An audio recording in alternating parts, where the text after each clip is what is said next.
کہ ہم مسلم ہیں اور ہمارے علاوہ ہر کوئی کافر ہے۔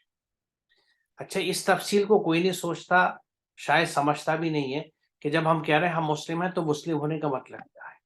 مسلم ہونے کا یہ مطلب نہیں ہے کہ میں ایک ایسے گھر میں پیدا ہو گیا جو خود اپنے آپ کو مسلم کہتا تھا، میرا پیدائشی نام ایک ایسا رکھ دیا گیا جو عربی کا نام تھا اور اس کے ساتھ محمد رسول اللہ صلی اللہ علیہ وسلم کا نام لگا دیا گیا، یا اللہ کے اچھے ناموں میں سے یا اس کے صفات میں سے کوئی چیز لے لی گئی جس کو ہم مسلم نام کہتے ہیں کہ وہ عربی کا ہو اور اس کا مفہوم اچھا ہو۔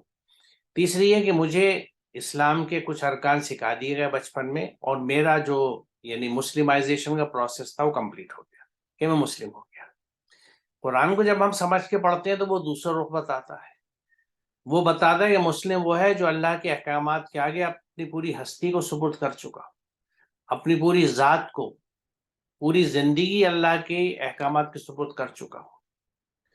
تو اب یہ جو فرق ہے اس کے بیچ میں ہمیں سوچنا یہ ہے کہ اگر ہم نے اللہ کے چند احکامات کو پکڑا ہے اور باقی احکامات کے بارے میں ہم جانتے ہی نہیں ہیں، تو کیا یہ ورچوئل ڈینائل نہیں ہے، ورچوئل انکار نہیں ان احکامات کا؟ کیونکہ ہم اپنی زندگی میں دیکھتے ہیں کہ ہم اپنی زندگی کے فیصلے کیا قرآن کی بنیاد پہ کرتے ہیں؟ اگر نہیں کرتے تو ہم فیصلے پہ کس بنیاد پہ کرتے ہیں؟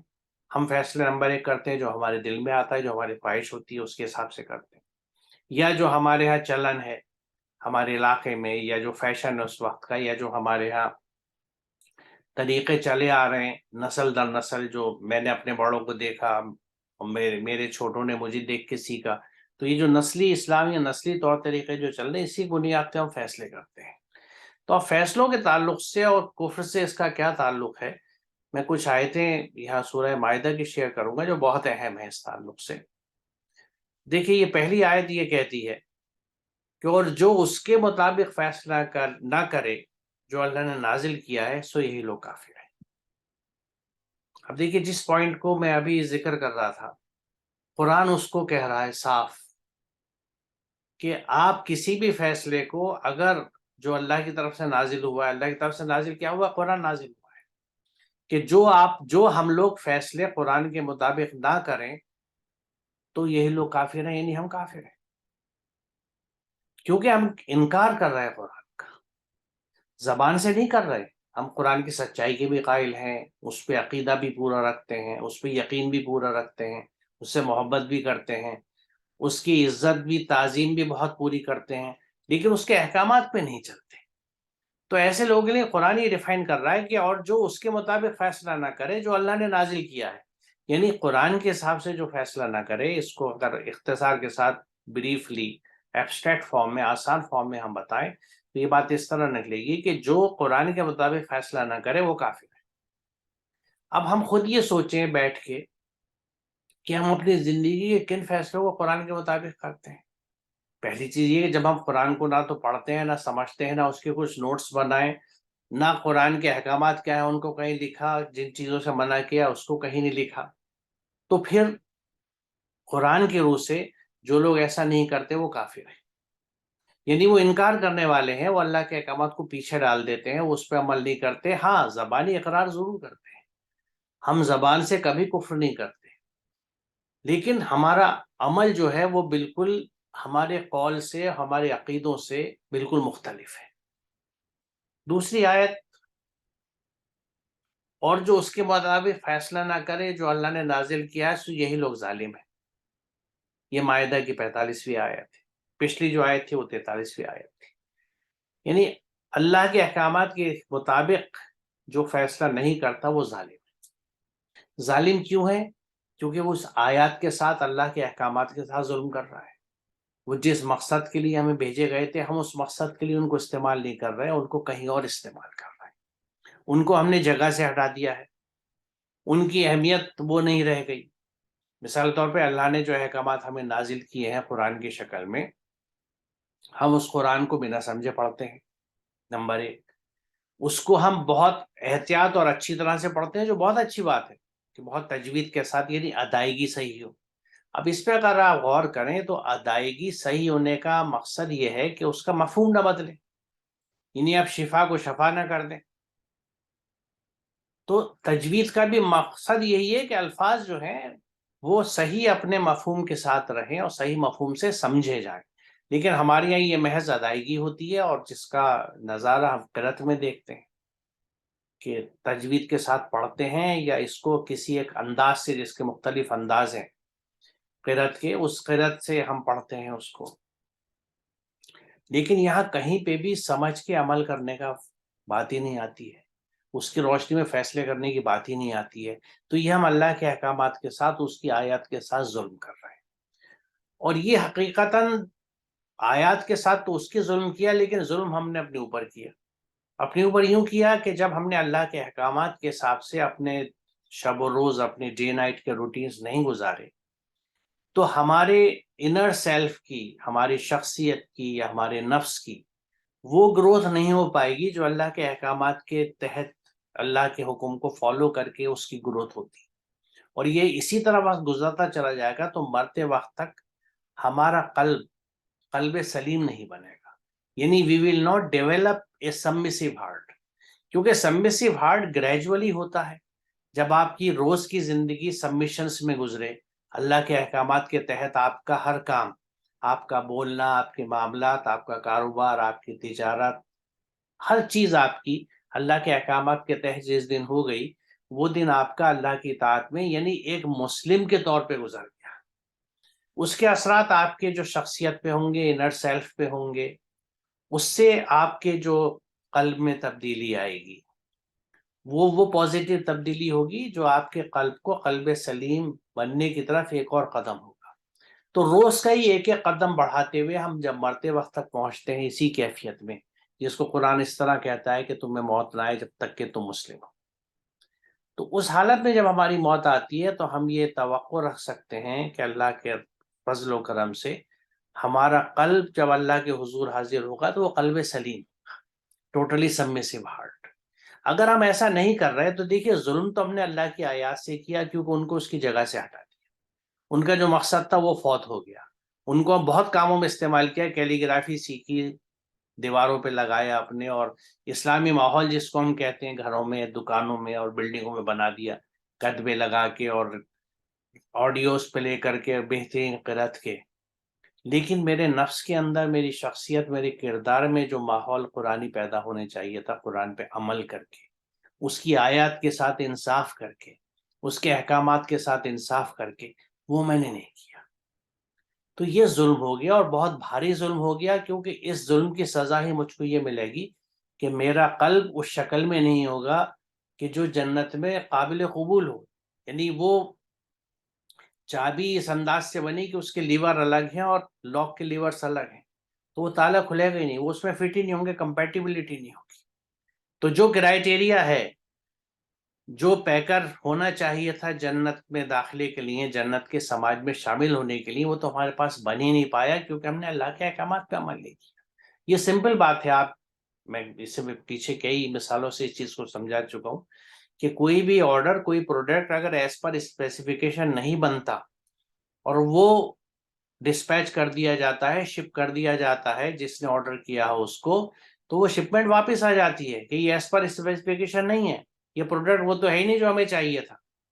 تو ہم بھی جو اپنا پروڈکٹ بنا کے لے جائیں گے، وہ اگر جنت کے لائق ہوگا تو جنت میں جائے گا، ورنہ وہ شپمنٹ جو ہے واپس ضرور دنیا میں نہیں بھیجا جاتا، وہ جہنم میں بھیج دیا جاتا ہے، جس کو قرآن کئی جگہ پر ڈیفائن کر چکا ہے بہت بہت اچھے انداز سے. 47ویں آیت مائدہ کی کیا کہتی ہے؟ اور جو اس کے مطابق فیصلہ نہ کرے جو اللہ نے نازل کیا ہے، سو یہ لوگ فاسق ہیں. فاسق کہتے ہیں اس کو جو اللہ کی حدود کو توڑنے والا، جو اللہ نے اپنی حدود بنائی ہیں ان کو جو توڑ دیتا ہے وہ فاسق کہلاتا ہے. یعنی بے لگام، جس کی کسی چیز پہ قابو نہ ہو، کہیں رکتا نہ ہو. اور فسق کیفیت ہی وہ ہے کہ فسق میں مبتلا نہ ہو. کئی جگہ قرآن نے اس کا استعمال کیا ہے. تو اب اللہ کی حدود کون توڑے گا؟ دیکھیے، وہی توڑے گا جس کو حدود کا علم ہی نہ ہو. کیونکہ اگر حدود کا علم ہوتا ہے آدمی کو تو ایک وقت رکتا ہے اس حدود کو لانگتے وقت، ان کو توڑتے وقت، کہ نہیں، کہیں نہ کہیں خیال آتا ہے کہ اللہ نے منع کیا ہے مجھے، یہاں مجھے رک جانا چاہیے، کیونکہ اس سے آگے ممانعت ہے، مجھے اس سے آگے علاقے میں نہیں جانا، کیونکہ میں اللہ کی حدود سے نکل جاؤں گا. یہ ان کا معاملہ ہے جو حدود سے واقف ہوں۔ حدود سے واقف کون ہوں گے؟ جنہوں نے اللہ کے کلام کو سمجھا ہوگا اور اس کے حساب سے اپنی زندگی گزارتے ہوں گے۔ تو اگر ہم یہاں یہ 3 آیتیں سورہ مائدہ کی بڑی لگاتار آئی ہیں، یہ 43 45 47، جو یہ ڈیفائن کرتی ہیں کہ اللہ کے احکامات کے حساب سے، یعنی قرآن کے حساب سے جو فیصلہ نہ کرے، اور کسی خاص فیصلے کی بات نہیں ہے، ہر چیز کا معاملہ، یعنی کسی بھی معاملے کا اگر فیصلہ ہم قرآن کے حساب سے نہیں کرتے تو ہم کافر ہیں، ہم ظالم ہیں، ہم فاسق ہیں۔ کیونکہ جو حدود توڑتا ہے وہ فاسق ہوتا ہے، جو کسی بھی چیز کو اس کی جگہ سے، مقام سے، اصل سے ہٹاتا ہے وہ ظالم ہوتا ہے۔ اور ظلم کا ایک مطلب اندھیرا بھی ہے۔ تو جو اندھیروں میں رہنے والے ہیں وہ اپنے اوپر ظلم کر رہے ہیں۔ ہم نے اندھیروں کو اپنے اوپر طاری کر لیا ہے، کیونکہ اللہ کے احکامات وہ احکامات جو اتنی زبردست شخصیت ساز روشنی لے کے آتے ہیں، اندھیرے لے کے آتے ہیں کہ ہمیں روشنی لے کے آتے ہیں کہ ہمیں اندھیروں سے نکال کے روشنی کی طرف لاتی ہے، خود قرآن ڈیفائن کرتا ہے۔ تو اس روشنی کو ہم نے بجھا دیا، اسے پیچھے ڈال دیا، اس کو استعمال ہی نہیں کیا، نتیجہ ہم اندھیروں میں ہو گئے۔ اندھیروں میں بھٹک کے ہم کبھی بھی صحیح راستے پہ نہیں پہنچتے۔ اور اللہ کے احکامات کی روشنی کو جب ہم نے پیچھے ڈال دیا اور اپنے آپ کو اندھیروں میں رکھ لیا، تو ظاہر ہے ہم اللہ کی اس نور سے، اس ہدایت سے منکر ہو گئے۔ زبان سے ہم نے نہیں مانا، کبھی زبان سے انکار نہیں کیا، لیکن عملاً ہم مستقل انکار کرتے چلے گئے۔ تو اب یہ وہ لوگ ہیں جن کے لیے آگ بنائی گئی ہے، اور اس آگ سے بچو۔ اب یہ آگ جو ہے، اس میں صرف جہنم کی آگ ہی نہیں آتی ہے، یہ دنیا کی زندگی میں بھی ہے کہ آگ سے جو تکلیف اور بے چینی ہوتی ہے، وہ کیفیتیں اللہ کے احکامات پہ نہ چلنے سے اس دنیا میں بھی ہمیں ہوتی ہے۔ تکلیف، اضطراری، بے چینی، یہ ساری کیفیتیں جو ہیں، یعنی صحیح معنوں میں جس کو جلن کہتے ہیں، اور جلن کی اور جلنے کی کیفیتیں اس دنیا کی زندگی میں بھی ہم محسوس کرتے ہیں اگر اللہ کے احکامات پہ نہیں چلتے۔ کیونکہ آگ میں اگر بے چینی ہے تو جہاں آگ نہیں ہے وہاں سکون ہے، وہاں اطمینان قلب ہے، کوئی اینگزائٹی نہیں ہے، تکلیف نہیں ہے، پین نہیں ہے۔ تو یہ سچویشن ہوتی ہے اللہ کے احکامات سے چلنے میں۔ تو جو اللہ کے احکامات پہ نہیں چلتا، اس کی زندگی، جیسے قرآن اجا کہتا ہے کہ جو لوگ قرآن پہ نہیں چلتے ان کے لیے دنیا میں زندگی تنگ ہوگی، یہ قرآن کی آیت ہے۔ تو اب زندگی تنگ جب ہوگی تو آپ جن پریشانیوں سے، جن چیلنجز سے گزریں گے، جس کو یہ بھی ہو سکتا ہے کہ ہماری کافی بڑی تعداد جو ہے اس کو اللہ کی آزمائش سمجھ لیتی ہے۔ اگر پریشانی آتی ہے، وہ نہیں سوچتی کہ پریشانی کس وجہ سے آ رہی ہے۔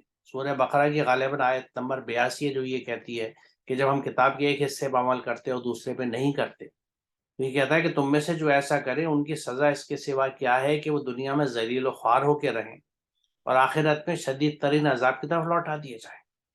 تو دنیا کی ذلت و خواری، دنیا کی تنگ زندگی، اور اس میں تنگی میں یعنی معاشرتی تنگی بھی ہے، معیشت کی تنگی بھی ہے، ہر طرح کی تنگی ہے۔ نہیں، you will not be comfortable.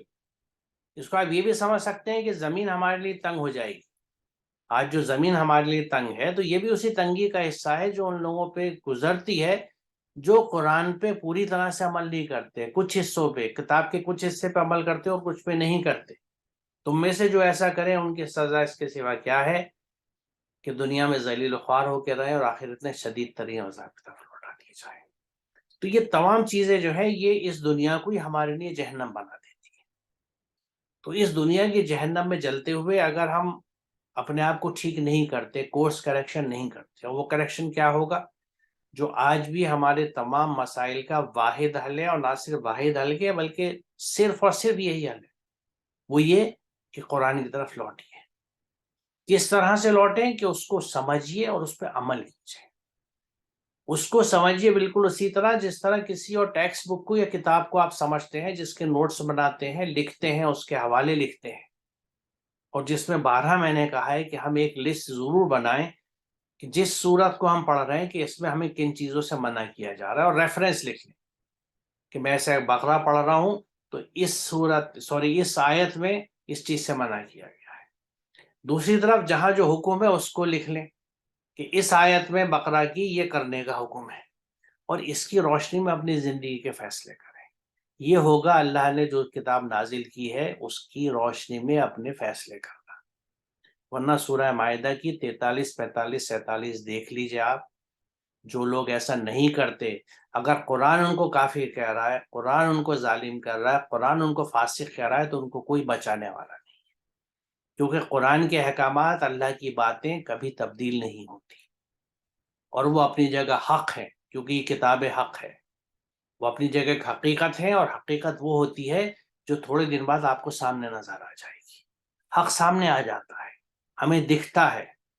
تو یہ آج ہمیں دکھ رہا ہے کہ آج جو ہماری حالت ہے، جو ہماری کیفیت ہے، قرآن کی ساری آیتیں پوری اترتی ہیں ہمارے اوپر، کیونکہ جو آج ہماری کیفیت ہے اس کی جھلک قرآن اگر آپ پڑھیں تو اس میں نظر آتی ہے کہ یہ ہماری حالت کیوں ہے۔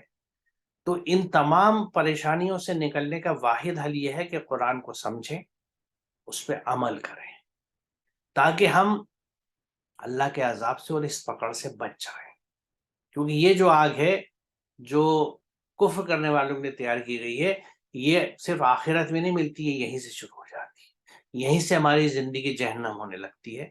اور اگر اس میں ہم سدھار نہیں کرتے، اور سدھار کا طریقہ کیا ہے کہ جو قرآن کا فلسفہ ہے کہ تابو واسلحو، توبہ کیجئے، اصلاح کیجئے، اور اللہ کے احکامات پہ آ جائیے، تو پھر آپ کے ساتھ کوئی ظلم نہیں ہوگا، اللہ تعالیٰ بھی آپ کے ساتھ ظلم نہیں کرے گا، وہ کسی پہ کرنا نہیں چاہتا۔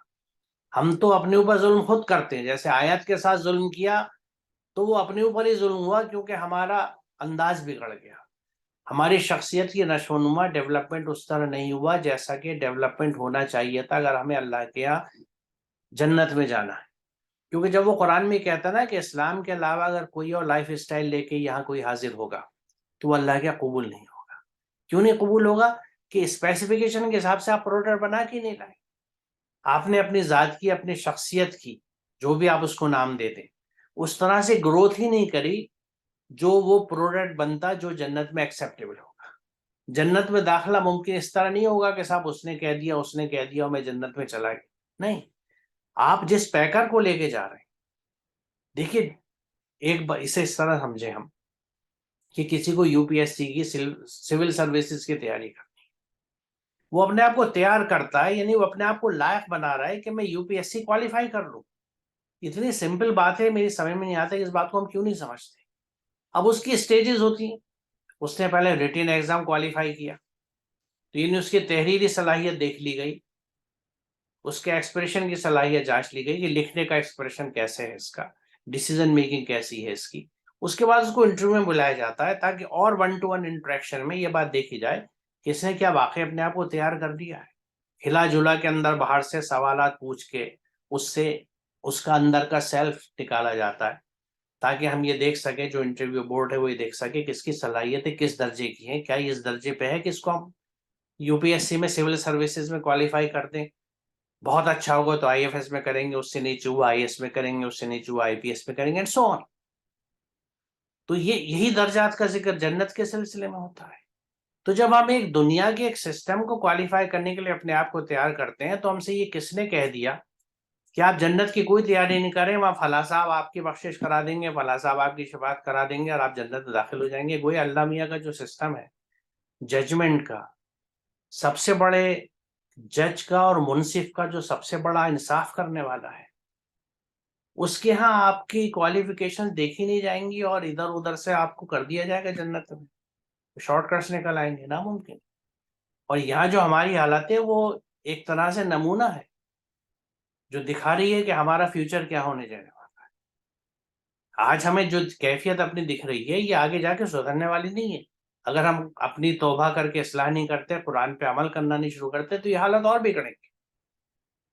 تو یہ بڑی جامع آیت ہے، جیسا آپ نے شروع میں کہا تھا کہ بہت چھوٹی لیکن بہت اہم آیت ہے، کیونکہ یہاں میں نے اس لیے یہ بات بھی، کیونکہ ہمیں بہت سمجھنا ضروری ہے کہ مسلم اور کافر جو ہے یہ عقیدوں کی اور زبان کی بات نہیں ہے، یہ عمل کی بات ہے۔ We are what we do, اس لیے قرآن یہ کہتا ہے کہ ہر شخص کا درجہ اس کے عمل کے لحاظ سے ہے۔